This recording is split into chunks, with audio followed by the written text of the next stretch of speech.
कोशिश करेंगे कि आज नहीं तो इससे आने वाले लेक्चर में ये टॉपिक खत्म कर लें, क्योंकि इवोल्यूशन में ज़्यादा कुछ नहीं बाकी है।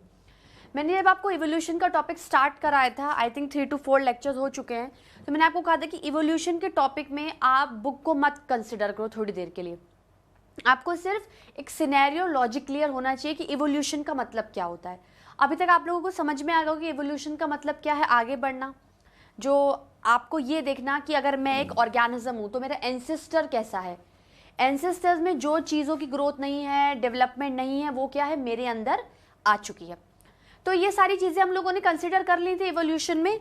जो देखना था लास्ट क्लास में हम लोग देख क्या रहे थे, हम लोग डार्विन्स वॉयेज देख रहे थे, डार्विन्स वॉयेज देख रहे थे, हम लोग नेचुरल सिलेक्शन देख रहे थे। हम लोगों ने कहा था कि pre industrialization, post industrialization, white winged moth, dark winged moth, ठीक है, ये सारी चीज़ें हम लोगों ने देख ली थी। उसी के अंदर एक टॉपिक स्टार्ट करने वाले हैं, disease resistant variety.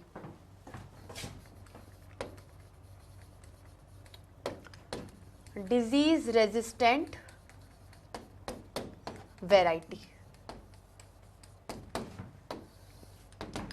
Disease resistant variety का मतलब क्या होता है, जैसे कोई एक एरिया है, ठीक है, इसमें आपने क्रॉप्स की पैदावार करी,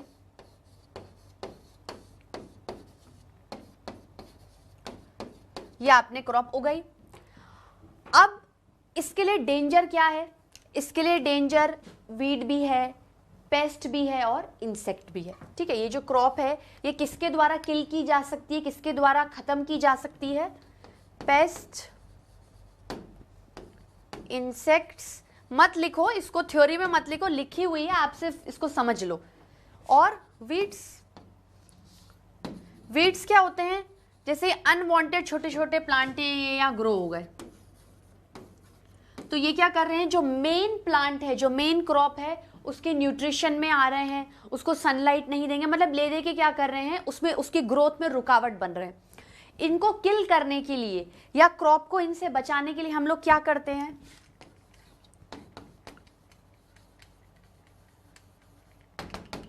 पेस्टिसाइड्स। भाई दवाई डालेंगे ना, जैसे हमें कोई बीमारी होती है तो हम उसे बचने के लिए दवाई खाते हैं। बैक्टीरिया की बीमारी होगी तो एंटी बैक्टीरिया लेंगे, वायरस की बीमारी होगी तो एंटी वायरल लेंगे। तो उसी तरीके से अगर पेस्टिसाइड खराब कर रहे हैं क्रॉप को तो दवाई पेस्टिसाइड्स के फॉर्म में डलेगी, इंसेक्ट्स खराब कर रहे हैं तो दवाई इंसेक्टिसाइड के फॉर्म में डलेगी। और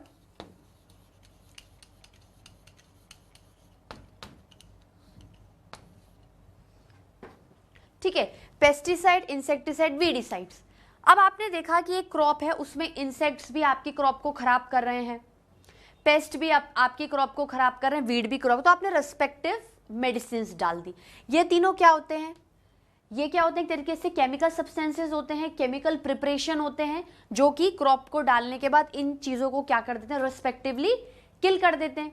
पर हम लोगों ने ये भी पढ़ा है कि अगर इनका एक्सेसिव यूज हो जाए तो प्रॉब्लम क्रिएट हो जाती है, क्योंकि ये चीज़ें क्या होती हैं, जैसे पैकेट में पाउडर की फॉर्म में आती हैं, स्प्रे की फॉर्म में आती हैं, तो अगर प्रॉपरली इनका डिस्चार्ज नहीं हुआ तो एयर में पॉल्यूशन हो सकता है, वाटर में पॉल्यूशन हो सकता है, ठीक है, और लैंड में भी हो सकता है। अगर आपने बहुत एक्सेसिव अमाउंट में इसको स्प्रे कर दिया तो लैंड का पॉल्यूशन भी होगा। मान लो कि कहीं पर लैंड है, वहाँ पर सॉइल पे ये गिर गई, अब सॉइल इरोजन हो गया, अब वो सॉइल इरोड करके पता नहीं कहाँ चली गई, तो वो दूसरे एरिया को भी क्या कर सकती है, खराब कर सकती है। तो ह्यूमन एक्टिविटीज के एक्सेसिव यूज से क्या हो सकता है, एक ही प्रॉब्लम हो सकती है, पॉल्यूशन, ठीक है, जो कि हम लोग देख चुके थे। हम लोग इकोलॉजी वाले यूनिट में सब कुछ देख चुके हैं ना, water pollution, land pollution, sewage का ट्रीटमेंट, वही चीज इस पे एप्लीकेबल है। अब इससे रिलेटेड इसका मतलब क्या है, मैं डिजीज रेजिस्टेंट वेराइटी से आपको क्या बता रही हूँ, डिजीज रेजिस्टेंट वेराइटी, रेजिस्टेंट मतलब अपने आप को बचा के रखना, रेजिस्ट करना, ठीक है, कोई भी बैड कंडीशन से उसमें अपने आप को कायम रखना। जैसे कोई भी अगर डिजीज बाहर हो गई, मान लो किसी को कॉमन कोल्ड आए दिन होता रहता है और किसी को नहीं होता, तो जैसे मेरे को आए दिन कभी कॉमन कोल्ड नहीं होता, तो मैं क्या कहूंगी कि मेरी बॉडी कॉमन कोल्ड के लिए रेजिस्टेंट है। मेरी बॉडी के अंदर कुछ ऐसे जीन्स हैं, कुछ ऐसे फैक्टर्स हैं, कुछ ऐसे ट्रेट्स हैं, या मेरे अंदर ऐसे सेल्स हैं, इम्यून सेल्स हैं, जो अगर कॉमन कोल्ड का वायरस अगर बॉडी में आता भी है तो वो उसे अपने हिसाब से किल कर देती है और मुझे डिजीज नहीं करती है, मुझे बाहर से इम्यूनिटी या फिर दवाइयाँ लेने की ज़रूरत नहीं पड़ती है। मैं 1-2-3 दिन में खुद ही मेरी बॉडी उसको फाइट करके क्या कर देती है, सही कर देती है। ठीक है, अब आपने ये तीनों डाले, अब आप चाहते हो कि पेस्ट, इंसेक्ट्स और वीड्स मर जाएं। ठीक है, आपने देखा कि अगर पेस्ट, इंसेक्ट्स, वीड्स को मिलाकर करीबन 10 कॉलोनीज है। ठीक है, ये अप्रोक्सीमेट में जैसे 15-20 कॉलोनीज हैं। अब आपने दवाई डाली, इंसेक्टिसाइड, पेस्टिसाइड्स, वीडिसाइड्स, ये क्या है आपने डाला। अब डालने के बाद क्या होगा, किलिंग होगी। पेस्टिसाइड पेस्ट को किल करेगा, इंसेक्टिसाइड इंसेक्ट को किल करेगा, वीडिसाइड वीड्स को किल करेगा। अब आपने किल कर दिया, लेकिन कोई एक ऐसा ऑर्गेनिज्म है, सपोज करो ये है, ये कोई इंसेक्ट है, सपोज करो ये कोई इंसेक्ट होता है, सब मर जाते हैं, बस ये इंसेक्ट नहीं मरता। ठीक है ना, जैसे आपने ओवरऑल देखा कि पेस्ट भी है, इंसेक्ट भी है, वीड्स भी है, आपने रिस्पेक्टिव मेडिसिन डाले और इनको क्या कर दिया, किल कर दिया। अब इन सब में भी क्या हो गया, इंसेक्ट बच गया। इंसेक्ट क्या है, बच गया। ये इंसेक्ट किसी भी दवाई डालने पर नहीं मरा। तो जो सर्वाइवल वाला इंसेक्ट है वो इस मेडिसिन के लिए क्या है, रेजिस्टेंट है। ठीक है, क्या लिखूंगी, the insect which got left is actually resistant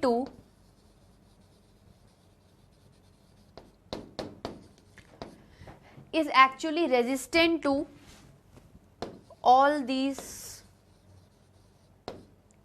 harmful chemicals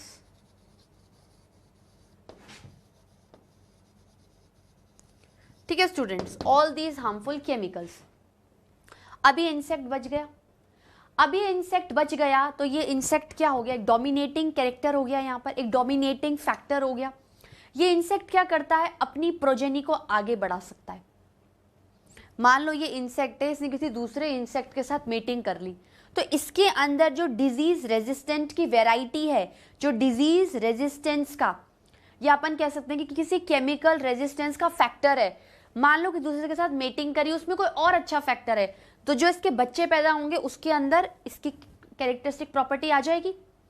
वो भी किसी क्रॉप में जाएंगे, उसे खराब कर सकते हैं, अपना फूड ले सकते हैं, न्यूट्रिशन ले सकते हैं, पर इन टर्न किसी भी केमिकल से मर नहीं सकते हैं। ठीक है, तो ये जो इंसेक्ट है इसके अंदर जो वेराइटी है, जो कैरेक्टर है, जो ट्रेट है, जो फैक्टर है, वो क्या है, इसके खुद के लिए बेनिफिशियल है।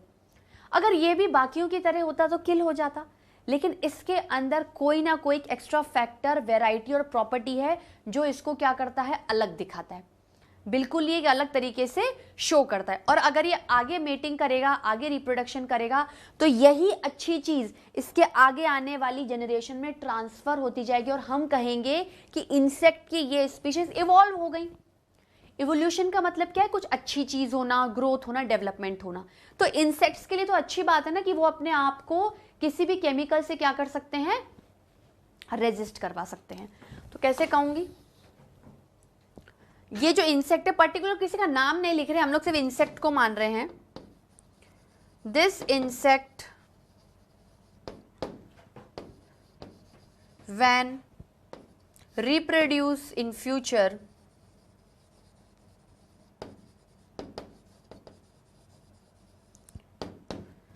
this insect when reproduce in future pass this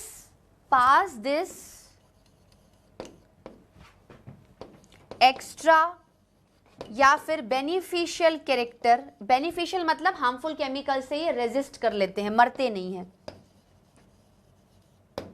ठीक है, this insect when reproduce in future pass this extra और या पास दिस एक्स्ट्रा या beneficial character to its future generation या टू इट्स ऑफस्प्रिंग्स लिख सकते हो।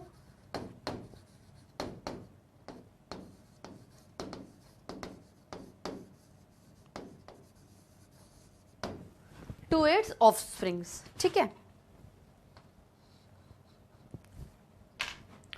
दूसरी बात, अब ये जो कैरेक्टरिस्टिक प्रॉपर्टी है इंसेक्ट की, जो कि उसके पर्टिकुलर के लिए, खुद के लिए, इंडिविजुअल के लिए बेनिफिशियल है, जब वो आगे ऑफस्प्रिंग्स में पास होगी, आगे की जनरेशन में ट्रांसमिट होगी, तो क्या होगा? फायदा होगा, किसी न्यू कैरेक्टर का इवॉल्व होगा, उसकी वजह से क्या हो जाएगा? इवोल्यूशन हो जाएगा. So this lead to evolution. ठीक है बच्चों, ये बात समझ में आई. ये डिजीज रेजिस्टेंट वैरायटी है. मतलब ऐसे देखो, या अभी तो मैंने क्या एक जनरल आइडिया दिया है आपको. आपने देखा होगा कि बहुत सारी ऐसी बीमारियां होती हैं, जैसे बीच में स्वाइन फ्लू आया था. स्वाइन फ्लू क्या है? क्यूरेबल नहीं था उस टाइम पे, अब है, वैक्सीन्स भी आ गए. तो जब एकदम स्वाइन फ्लू हुआ, जैसे एक को हुआ फिर दूसरे को हो गया, तो मेरी बॉडी क्या थी, उसको पकड़ नहीं पाई, उसको समझ नहीं पाई. मेरा इम्यून जो डिफेंस था या मेरा इम्यून रिस्पॉन्स था, वो उस पर्टिकुलर पैथोजन के लिए क्या था? काफ़ी लो था, उसके सामने लो पड़ गया. तो मेरी बॉडी क्या हो गई? बीमार हो गई, डिजीज हो गई. यही कह सकते हैं ना हम लोग. तो अब स्वाइन फ्लू क्या है? स्वाइन फ्लू जिस भी पॉजिटिव एजेंट की वजह से हो रहा होगा, उसके अंदर कुछ ऐसी प्रॉपर्टी होगी, कुछ ऐसा ट्रेट होगा जो कि उसने अपने एंसेस्टर्स से इनहेरिट किया होगा और हमारी बॉडी में डिजीज करने लायक बनाया होगा. स्वाइन फ्लू जिसकी वजह से, पॉजिटिव एजेंट की बात मैं नहीं कर रही हूँ. Swine flu is due to virus. The positive agent of swine flu is virus. तो जो भी वायरस मेरी बॉडी में एंटर कर रहा है, मेरा इम्यून रिस्पॉन्स उसको समझ नहीं पा रहा है, उसको किल नहीं कर पा रहा है, इससे तो मैं बीमार पड़ रही हूँ. इवन डेथ भी हुई है लोगों की. तो उस स्वाइन फ्लू के वायरस के अंदर कुछ ऐसी प्रॉपर्टी है जो इवॉल्व होती जा रही है और जनरेशन टू जनरेशन आगे बढ़ती जा रही है. फिर इररिस्पेक्टिव है कि humans are the most powerful creatures. तो हम लोगों ने क्या किया? अपनी समझदारी से, अपनी नॉलेज से, अपनी डेवलपमेंट से, अपने टेक्नोलॉजी से वैक्सीन्स और ड्रग्स निकाली जो कि उस स्वाइन फ्लू के वायरस को क्या कर रही हैं? अब किलिंग कर रही हैं. काफ़ी हद तक किलिंग हो रही है, लेकिन कभी कभार कोई केस ऐसा भी आ रहा है जिसमें वो काम नहीं कर रही है, या आप बहुत ज़्यादा लेट डायग्नोसिस हुआ, बहुत ज़्यादा इतने सिम्टम्स आ चुके हैं कि दवाई भी नहीं कर पा रही है. भाई स्वाइन फ्लू का वायरस क्या है? पर्टिकुलर यही कोशिश करेगा कि वो हर दवाई के लिए अपने आप को रेजिस्टेंट बनाए. क्योंकि अगर छोटी मोटी दवाई भी मार लेगी स्वाइन फ्लू को, तो फिर स्वाइन फ्लू की जो विरुलेंस है, विरुलेंस का मतलब क्या होता है? जो एक्टिविटी है, जो उसका एक वो बीमारी फैलाने की कैपेसिटी, वो क्या हो जाएगी? बहुत ज़्यादा कम हो जाएगी. अब एड्स की दवाई क्यों नहीं बन रही है? क्योंकि एड्स क्या करता है? आपकी एक्वायर्ड इम्यूनिटी को एकदम डिक्रीज कर देता है. जो टी सेल्स होते हैं उनका नंबर इतना घटा देता है कि बी सेल्स को ही मैसेज नहीं मिलता है कि वो किस तरीके से आगे बढ़ें या फिर उसकी किलिंग करें. भाई एक्वायर्ड इम्यूनिटी में मेन रोल किसका होता है? टी सेल्स का. B cell, T cell. B cells antibodies निकालकर पैथोजन को किल करते हैं, एंटीजन को किल करते हैं, और टी सेल्स उनकी क्या करते हैं? मदद करते हैं. अब यहाँ पर क्या हो रहा है? टी सेल्स बहुत ज़्यादा घटते जा रहे हैं. तो टी सेल्स घटने का मतलब है हेल्पर टी सेल्स भी कम हो रहे हैं, साइटोटॉक्सिक टी सेल्स भी कम हो रहे हैं, किलर टी सेल्स भी कम हो रहे हैं, सप्रेसर टी सेल्स भी कम हो रहे हैं. तो ये जो सारे टी सेल्स हैं, ये जो सारे टी सेल्स हैं, अगर ये कम हो जाएंगे, इनकी तादाद, इनका जो नंबर बॉडी में एक्चुअल होना चाहिए कि एवरेज अमाउंट से भी कम हो जाएंगे, तो ये क्या करेंगे? बॉडी को वो इम्यून रिस्पॉन्स प्रोवाइड ही नहीं कर पाएंगे. मैसेज ही नहीं आएगा एंटीजन आने के बाद, और एंटीजन आएगा, डिजीज करता जाएगा. अब एड्स में क्या? एक्वायर्ड इम्यूनिटी घट गई, तो body is prone to any kind of infection at any time. उसको जॉन्डिस भी हो सकता है, उसको कॉलेरा भी हो सकता है, उसको न्यूमोनिया भी हो सकता है, उसको टाइफॉइड भी हो सकता है, इवन कैंसर भी हो सकता है.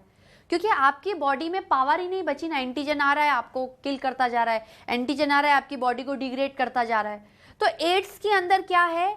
ऐसी वेराइटी है. एड्स का जो वायरस है, HIV वायरस, उसके अंदर हर चीज को रेजिस्ट करने की ताकत है.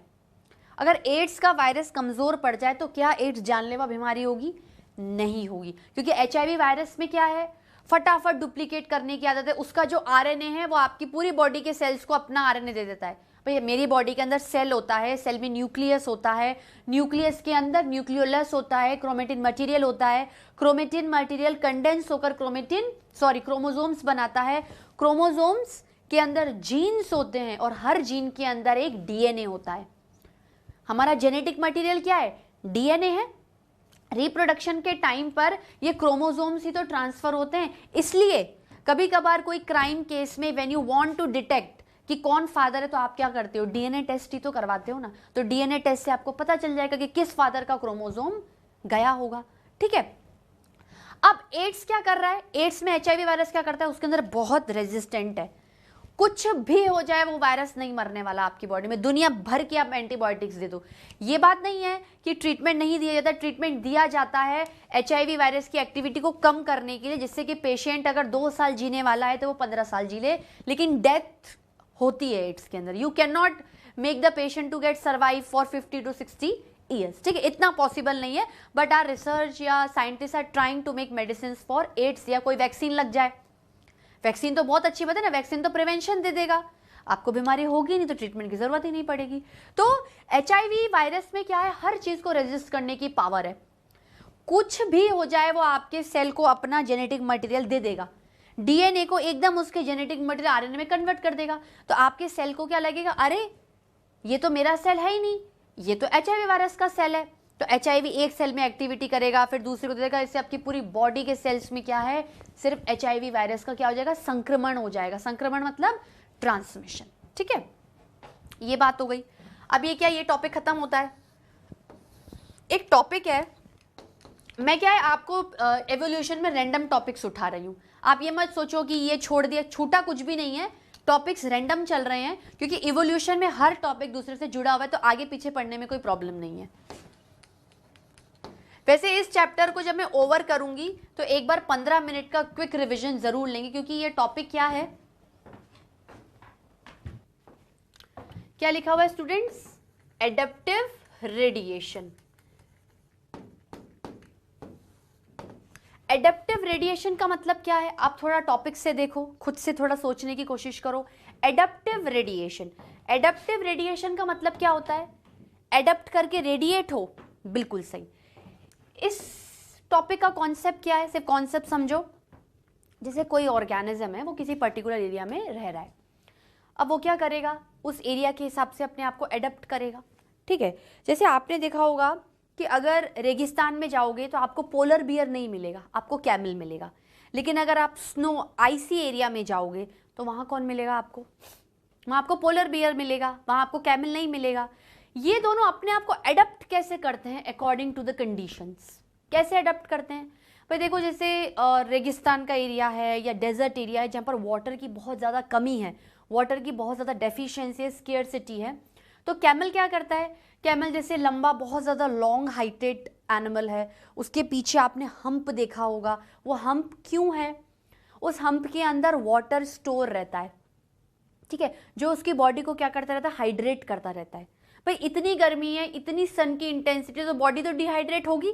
भाई आपकी बॉडी क्या करती है, आपको गर्मी में क्यों बार बार प्यास लगती है, आप धूप में गए, आपकी बॉडी का जो स्किन के जो वेपर्स हैं वो धीरे धीरे इवापोरेट करते हैं, बॉडी के अंदर पानी की डेफिशिएंसी होने से आपको प्यास लगती है, इसलिए तो गर्मी में हम लोग ज़्यादा पानी पीते हैं ना, जैसे बॉडी हाइड्रेट रहे।